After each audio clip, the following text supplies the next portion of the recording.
Rideau sur les assises des régions du nord de notre pays. Pendant 2 jours, beaucoup de témoignages sur leur quotidien et le constat général. La vie est devenue un calvaire dans ces régions où des fous se sont rendus maîtres des lieux.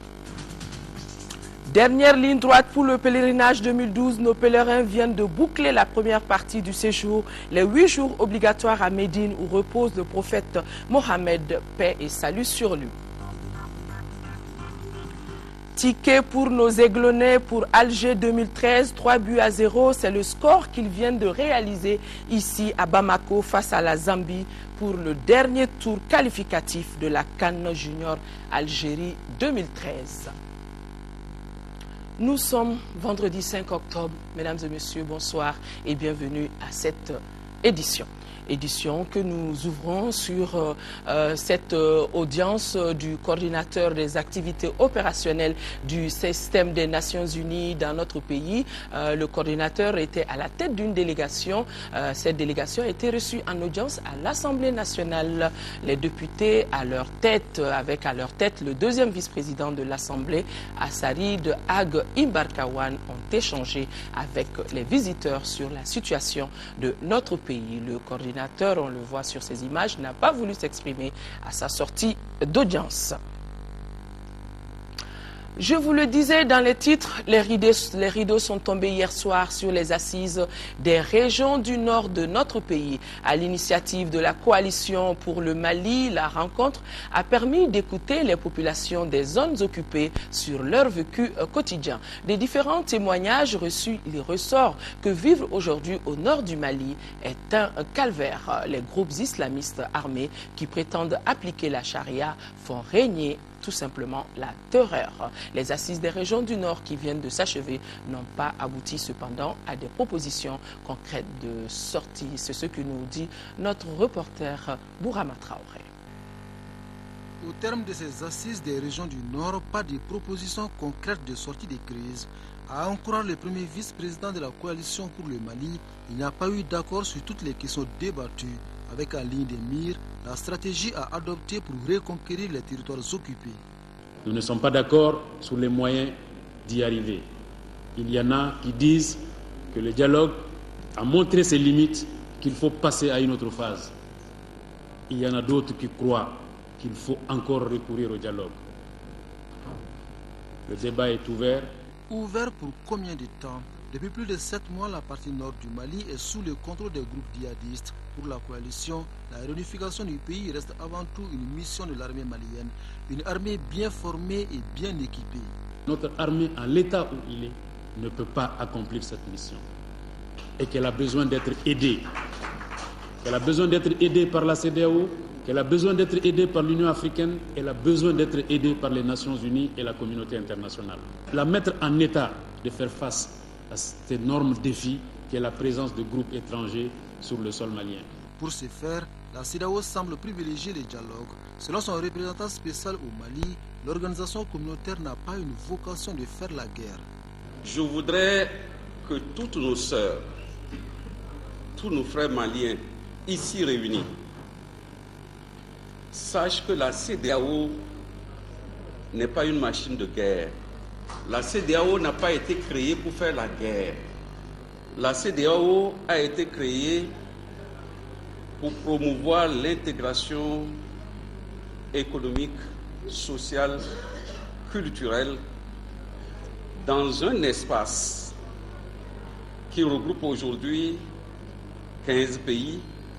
C'est ce vendredi que les participants aux assises doivent finaliser un rapport de synthèse, lequel sera restitué au niveau des régions occupées selon la coalition pour le Mali. Aide humanitaire à ces populations déplacées des Maliens de l'extérieur ont offert hier au Haut Conseil islamique une importante quantité de vivres et d'argent pour nos compatriotes des régions du Nord vivant sous occupation d'une valeur de plus de 50 millions de francs CFA. Ce geste vise à accompagner les autorités dans la résolution de la crise. Tchemoko Konaté. 13 200 000 francs CFA en espèces, 30 tonnes de riz, du lait, de l'huile et du savon pour un montant global de plus de 40 millions de francs CFA. C'est le don offert ce jeudi au Haut Conseil islamique par des Maliens de la diaspora pour les compatriotes du Nord. Il s'agit des Maliens résidant en Italie et au Congo-Brazzaville. Cette action humanitaire est une réponse à un cri de cœur lancé par le Haut Conseil islamique. Le Mali a une culture particulière qui constitue une fierté pour nous. Dans la grande famille, nous mangeons ensemble. Quand un élément de la famille n'est pas là, tu peux manger, mais tu ne manges pas à ta faim. C'est la raison pour laquelle, immédiatement, nous avons envoyé une première contribution et aujourd'hui, à leur nom, j'apporte une autre contribution. Le geste a été hautement apprécié par les bénéficiaires. Nous avons aujourd'hui besoin de faire un dépassement de soi, d'oublier nos différences pour se donner la main comme un seul homme et pour faire face à la situation du Mali. L'occasion a été mise à profit par les donateurs pour saluer les efforts consentis par les autorités maliennes depuis le déclenchement de la crise. Ces Maliens de l'extérieur se proposent de mener d'autres actions de bienfaisance en faveur de leurs compatriotes du Mali. Autre geste de solidarité, l'ambassade de la Fédération de Russie dans notre pays, avec l'appui financier de la société russe Global Russe, vient en aide aux déplacés du district de Bamako. Le geste magnifie l'excellence des relations entre notre pays et la Russie. Et ça entre aussi dans le cadre de la célébration du mois de la solidarité et de la lutte contre l'exclusion. Alexis Doulian, c'est le nom de l'ambassadeur de la Fédération de Russie. Il est au micro de Fademba Keïta. C'est un geste assez modeste, mais symbolique et important en soi, puisqu'il s'agit maintenant d'alléger les souffrances de la population malienne qui souffre dans le nord, les réfugiés, les personnes déplacées, les handicapés. Et ils en ont besoin aujourd'hui, donc c'est assez urgent. Et j'espère bien que après ce geste, nous n'allons pas relâcher nos efforts pour mobiliser davantage de l'aide humanitaire pour le Mali qui en a besoin. Et je voulais profiter aussi de cette occasion, comme je l'ai dit à M. le ministre, pour témoigner encore une fois notre sympathie de la Russie vis-à-vis du peuple malien qui traverse une période difficile et de souhaiter de tous nos voeux qu'il en soit fini au plus tôt de ce conflit sanglant et terrible à tous les points de vue, sans précédent par gravité, qui sévit au nord, et que la paix puisse s'installer sur toute l'étendue du territoire malien, Mali uni, démocratique, souverain et laïque.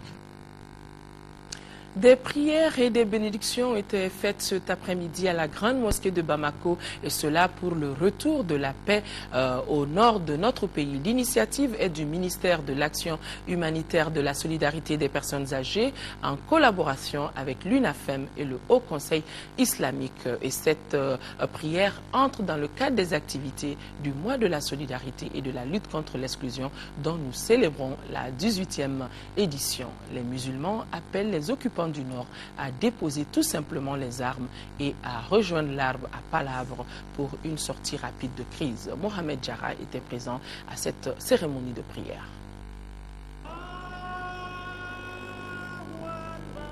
C'est à l'unisson que les musulmans ont fait des bénédictions et imploré le Tout-Puissant pour la reconquête de l'intégrité territoriale du pays. Le jour et le moment sont symboliques. D'abord, le vendredi saint, et nous sommes au mois de la solidarité et de lutte contre l'exclusion. Cette journée de prière et de bénédiction est une initiative du ministère de l'Action humanitaire, de la solidarité et des personnes âgées. Elle s'inscrit dans le cadre des activités du mois de la solidarité. L'islam étant une religion de paix et de tolérance, les musulmans ne comprennent pas l'attitude des occupants du Nord. Ils refutent catégoriquement l'hypothèse de l'application d'une quelconque charia. On n'a jamais connu ça. Bon, à Tombouctou, ils ont cassé des mosquées, ils ont cassé des tombes pour des futilités. Nous faisons notre religion honnêtement, comme le prophète l'a dit. Cette prière du vendredi a été précédée de la lecture du Coran par les femmes musulmanes du Mali. Pour celle-ci, il n'y a pas meilleure arme pour implorer Dieu que le Saint-Coran. Chacun a peur et chacun supplie Dieu afin que Dieu puisse faire en sorte que le Mali recouvre non seulement sa liberté, son unité, son intégrité territoriale.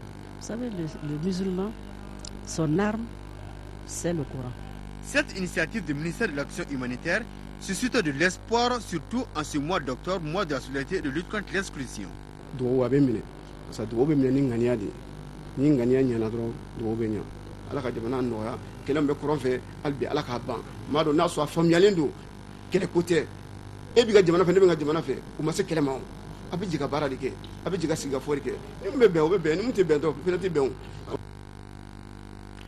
Restons sur le plan religieux pour dire que les pèlerins maliens de la filière gouvernementale en route pour la Mecque viennent de passer les 8 jours obligatoires à Médine. Ces 8 jours ont permis aux fidèles d'accomplir une série de visites et de devoirs religieux en vue de préparer le pèlerinage proprement dit. Les membres de la Commission nationale d'organisation étaient présents pour veiller à ce que la restauration et la santé des pèlerins soient bien assuré. Mamadou Nyama Djara, l'envoyé spécial de l'ORTM sur les lieux saints de l'islam.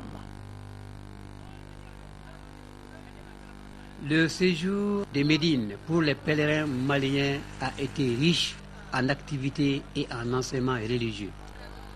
Les pèlerins ont connu des journées particulièrement chargées. Ils étaient partagés entre les moments de prière dans la célèbre mosquée de Médine, les ziyaras, les 3 repas quotidiens et la fréquentation du service de santé pour ceux qui sont malades.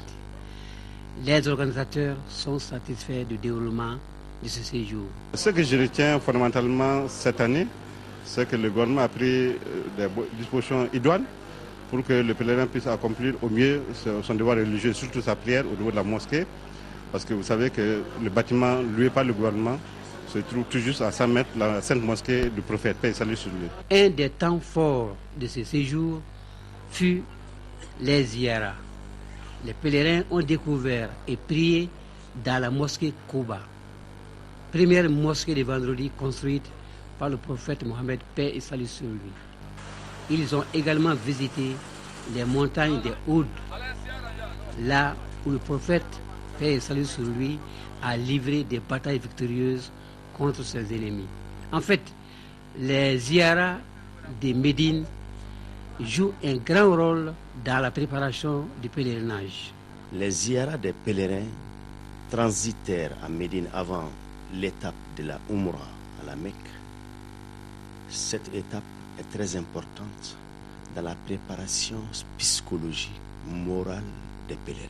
Pour la restauration des pèlerins, la société Boukari et Frères s'en occupe avec fierté.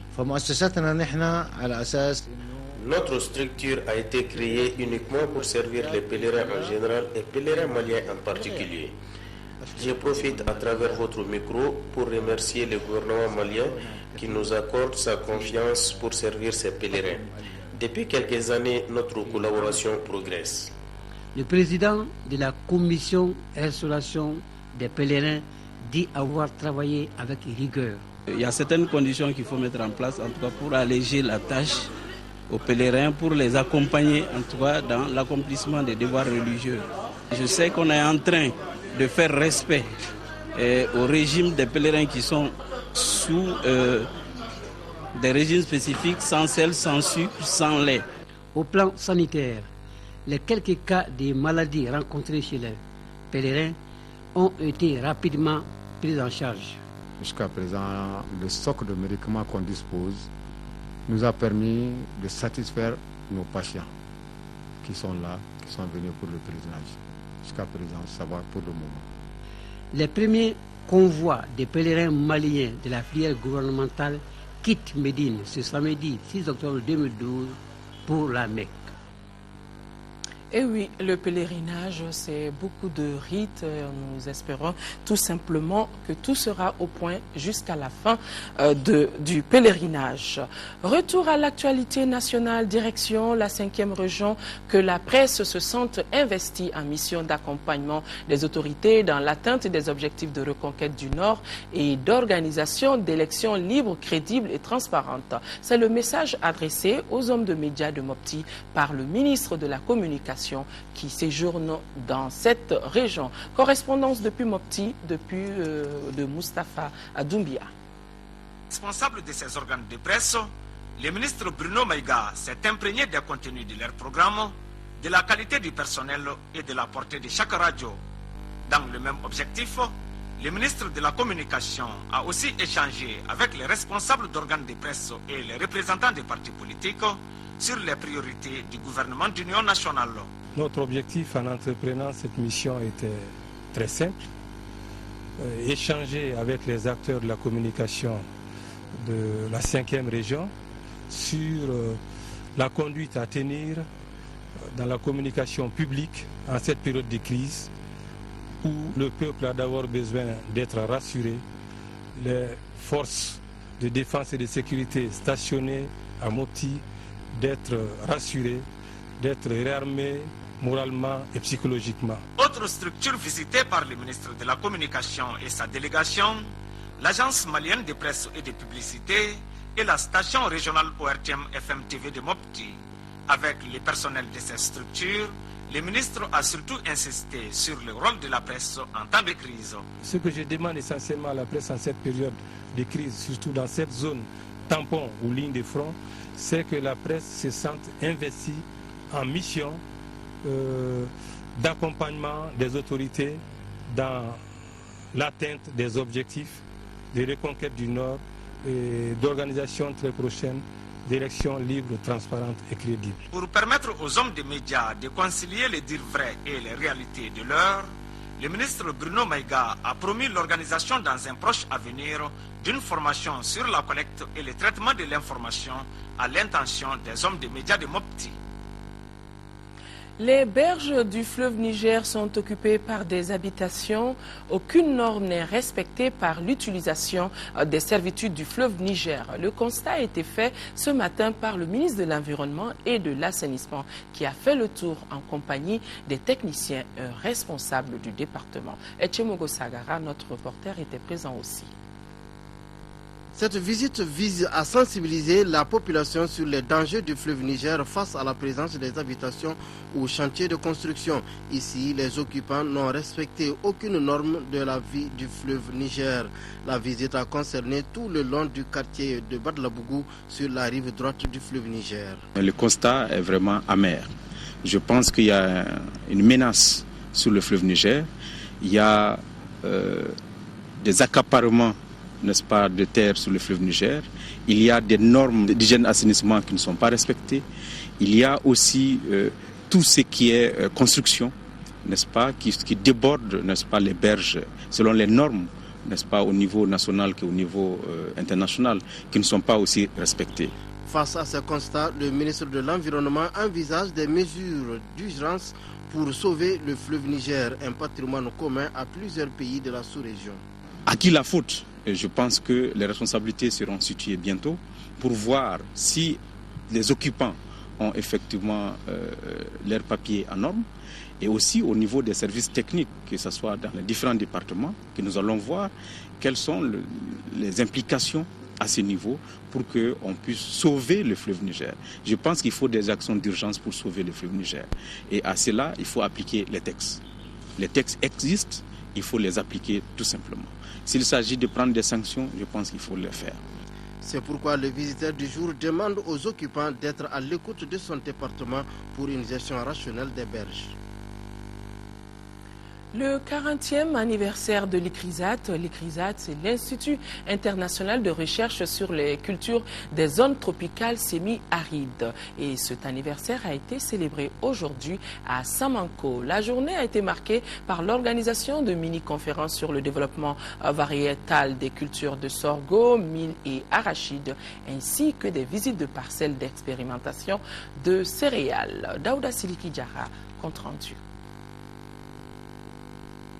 Cette fête anniversaire des 40 ans de l'ICRISAT, Institut international de recherche sur les cultures des zones tropicales semi-arides, est une opportunité pour faire quelques réflexions sur l'évolution en termes de partenariat entre le Mali et ses centres de recherche, mais aussi en termes d'avancées technologiques pour une meilleure productivité agricole dans les zones semi-arides d'Afrique de l'Ouest et du Centre en faveur des exploitants agricoles. L'ICRISAT a été ouvert en 1972 à Hyderabad dans le sud de l'Inde. L'Écrisate a le mandat international pour 5 cultures. Le sorgho, le mil, l'arachide, le pois chiche et le pois d'Angola. Au Mali, nous avons commencé vers le milieu des années 75. Et par la suite, nous avons eu notre premier programme bilatéral avec l'IER à Sotuba. Cette journée a été marquée par l'organisation de mini-conférences avec plusieurs thèmes qui ont permis aux chercheurs et aux paysans d'échanger sur le développement des cultures du mil, du sorgho, de l'arachide. Aussi, des parcelles d'expérimentation des variétés de sorgho et des niémés d'arachide ont été visitées par le ministre de l'Agriculture. Plus de 25 variétés de sorgho et des hybrides de race guinéa ont été mises au point grâce à la collaboration entre les deux instituts de recherche.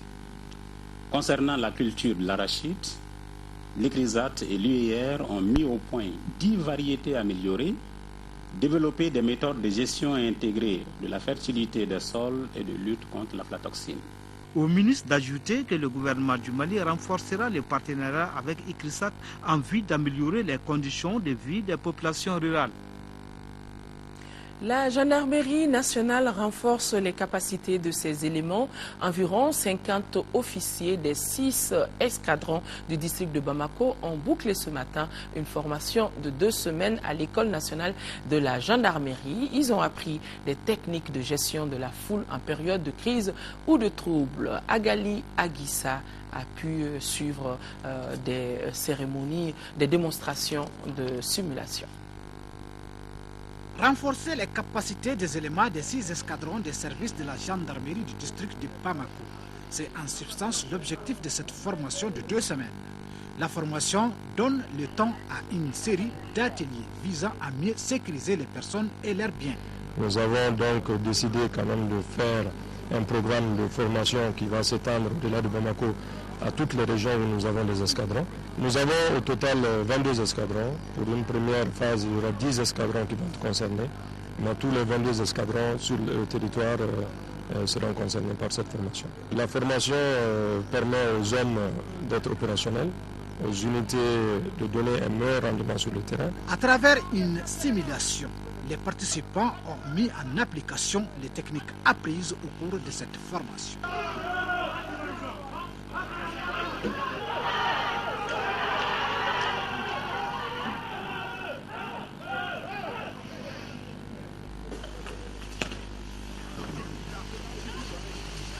Cette formation devra permettre aux participants de mieux maîtriser les techniques de maintien et du rétablissement de l'ordre public.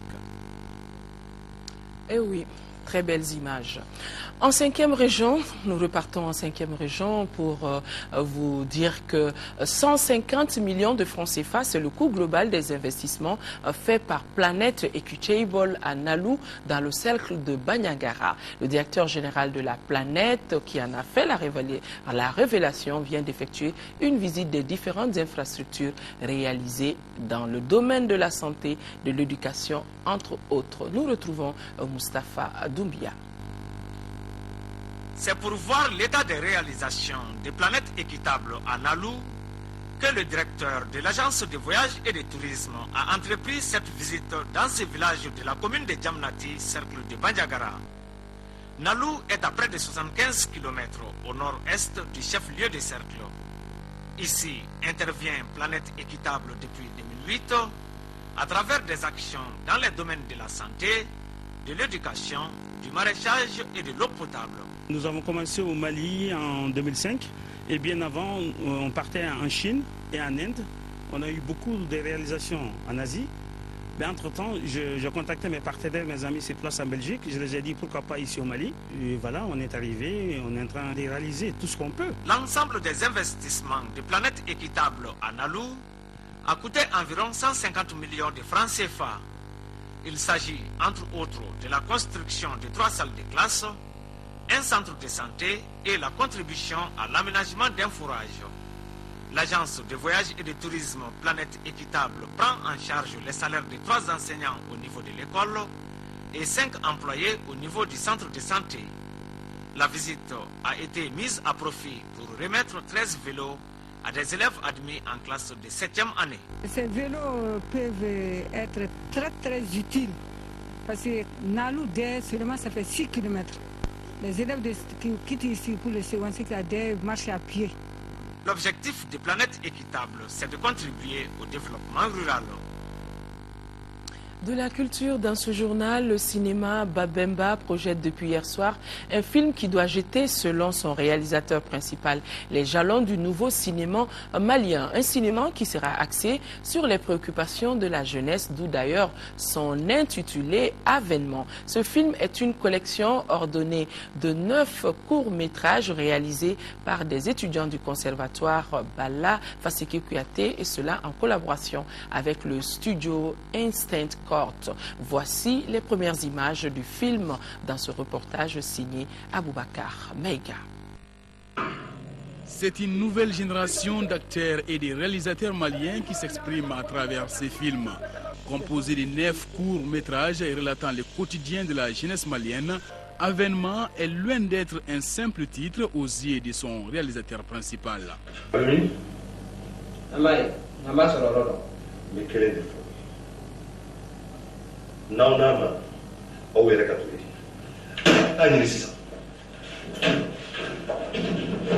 Les histoires vont de la romance à l'action, à la tristesse, mais je pense qu'on peut en retenir un message essentiel qui est l'intérêt de la jeunesse par rapport à son propre histoire. Parce que les histoires que nous racontons, c'est ce que nous vivons ici au Mali actuellement. J'estime aussi que nous avons beaucoup d'opportunités avec le matériel qu'il y a actuellement, le numérique. Nous avons, grâce à ces matériels-là, la capacité de réaliser de bons films avec de bonnes histoires, bien réalisées techniquement.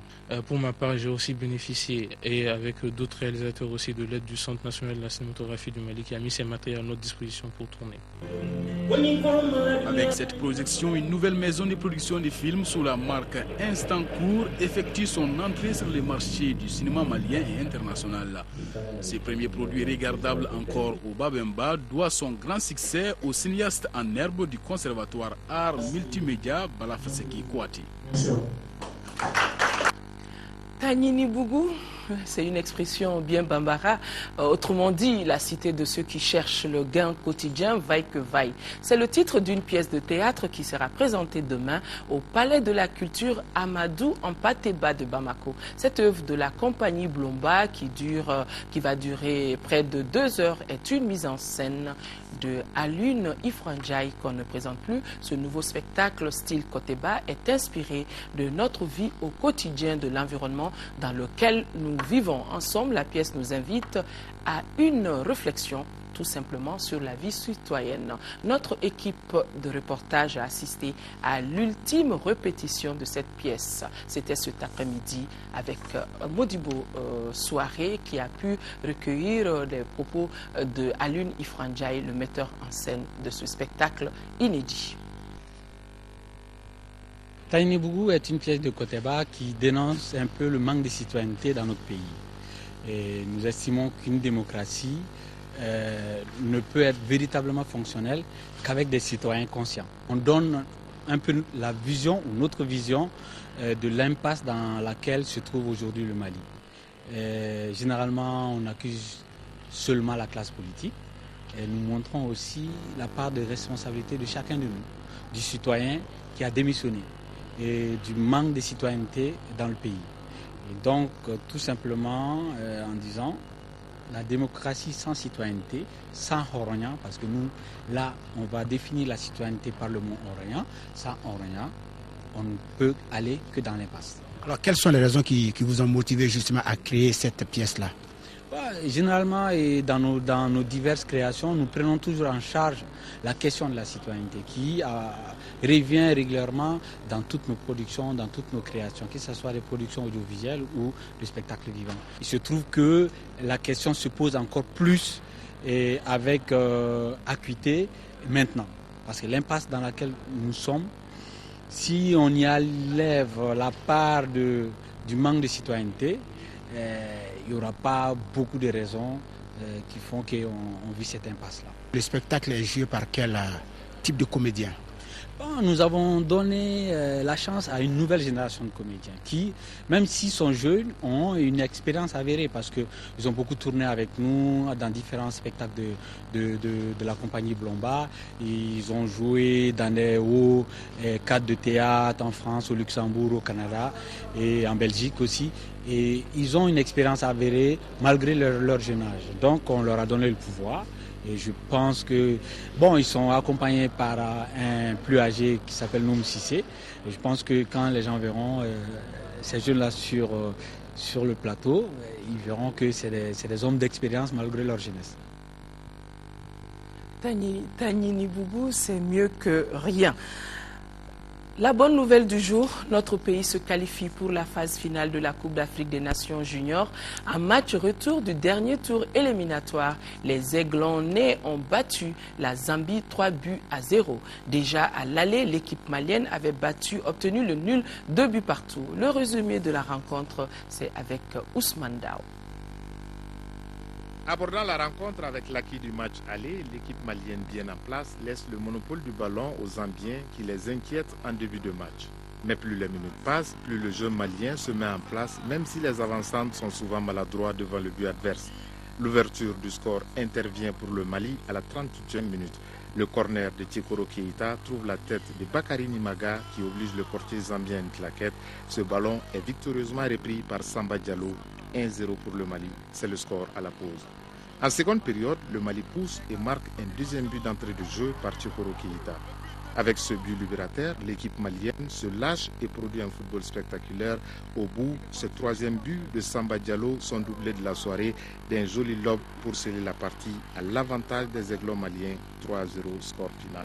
Quand on rate 6 ou 7 chances dans un match, on ne peut pas gagner un match. Et de l'autre côté, une équipe très réaliste qui n'a pas joué un football fantastique, physique, des longues balles, mais félicitations pour la qualification. Mais ce n'est pas le football que j'aime. J'ai un groupe solide, mentalement fort. Ils ont prouvé ce soir. Mais sur les matchs, c'était un match tactique. Un match tactique, un match de piège. J'ai toujours dit le score de 2-2. C'est un match de piège, il faut marquer le premier. La Zambie est venue renforcer avec l'entrée de l'équipe A pour les renforcer. Les Zambiens ont pris ce match-là au sérieux. Ils étaient venus pour se qualifier ici. Mais quand même, les jeunes, tactiquement, ils étaient là. On a su les contredire et imposer notre jeu. C'est ça le résultat. 3-0. Les Zambiens sont plus techniques que nous. Nous, on a essayé de mettre le bloc en place. C'est pour cela qu'on a réussi de gagner. Les ambitions, c'est pour aller gagner la Coupe et en plus aussi de se qualifier en Coupe du Monde. Cette qualification est la 9e pour le Mali à une phase finale de Coupe d'Afrique des Nations Junior. Et oui, bravo les Aiglons, et la phase finale de la CAN des moins de 20 ans est prévue en mars prochain et ça se jouera en Algérie. Mesdames et messieurs, c'est donc tout pour cette édition. En ce mois de la solidarité, nos pensées vont à nos compatriotes des régions du nord du Mali vivant sous occupation. Nous allons rester de cœur, mais surtout d'action avec eux. Et on ne va pas les oublier jusqu'à la libération totale de notre cher Mali. Excellente nuit à tous. Demain, 10h, ça sera une présentation de Amara.